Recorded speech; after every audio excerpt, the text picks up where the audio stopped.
SIPRI is a worldwide known for its survey on world's military establishment. SIPRI recently says the military business has boomed in the world. Oh, yes. Except China. China could not do much development trading on this issue. SIPRI also says world is run by 4 kind of establishment. One is military establishment. They call it one military industrial complex. Yeah, military establishment, then tech giants, then the corporate giants and financial giants. Yes. Recently, under the leadership of financial giant JP Morgan, they had a meeting that tech giants, corporate giants and financial giants, they don't want war anymore. But Yeah. military lobby is so strong, they manipulate the White House, they manipulate the world leaders to continue the war because they need to boom their business. Sir, my question is why in 2025 so many wars is required? Is this ego? You remember, I have no special fan, everyone, the American president. Think of Barack Obama's time, think of his predecessor, Joe Biden, and before that, there was no war. During Bill Clinton's time, there was war in Europe, and that was stopped by Bill Clinton's international. He didn't do it personally. Right. All of them got together, and finally, the Hague justice and conviction of the then warlord, the president, happened.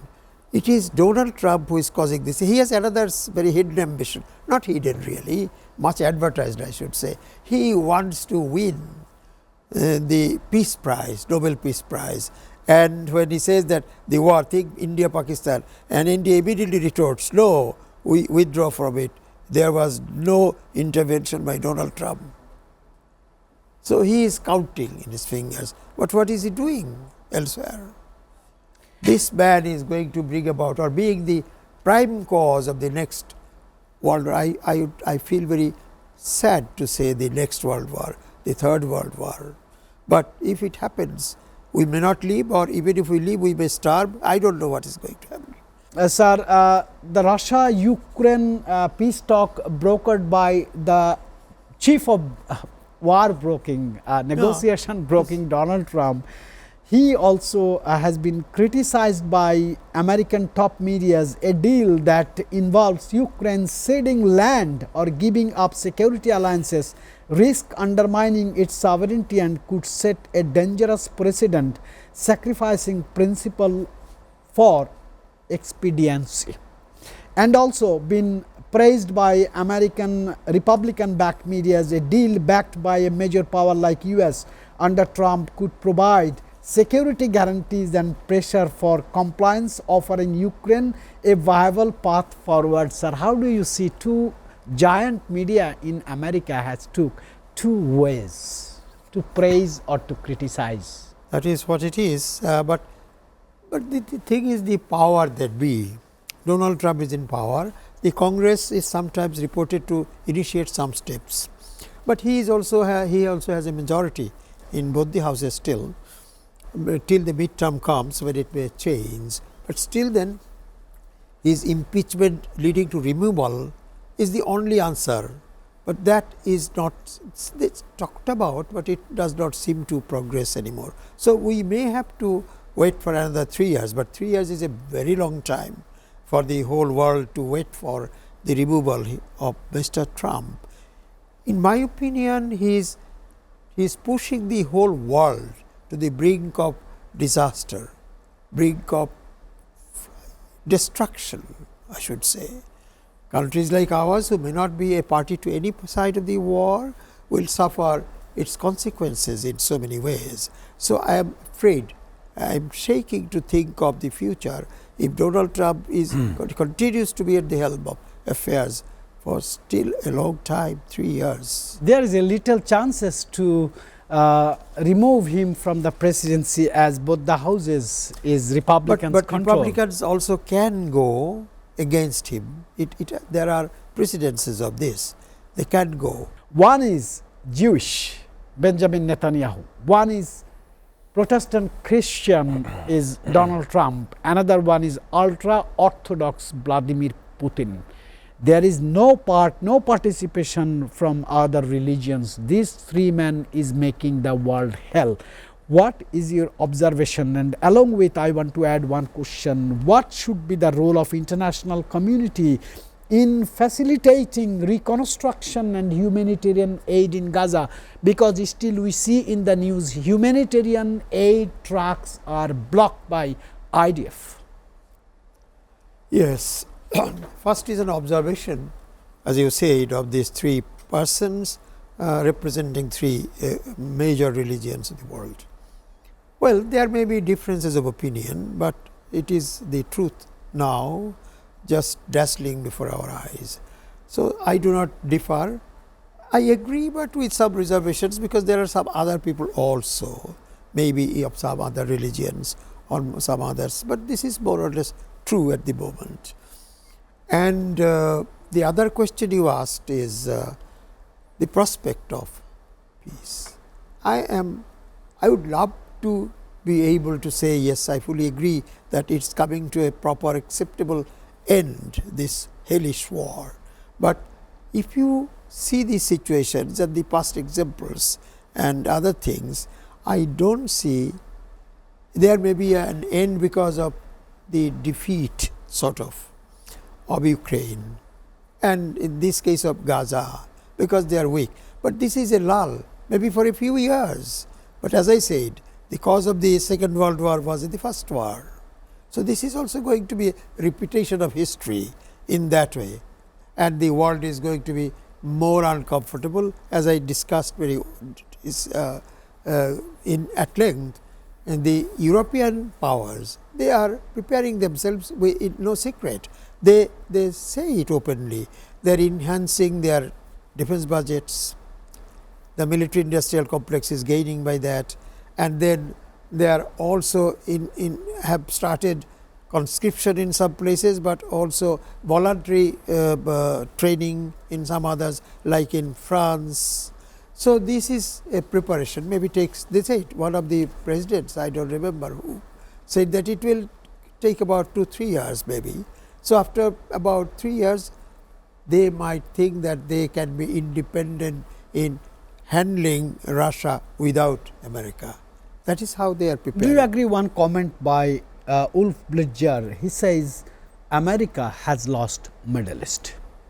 America has lost Middle East. You know, the American history has few incidents. They call it the isolationism. There are times when America withdrew from the world. In fact, the period prior to the Second World War was like that.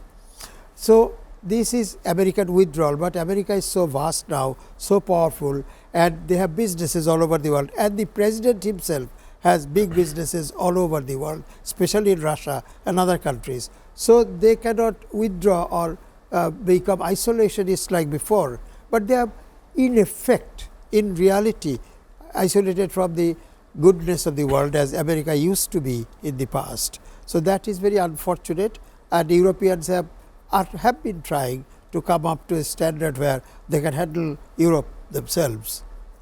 So that is what it is. Russian president is visiting New Delhi, will be doing lot of counterpart meetings.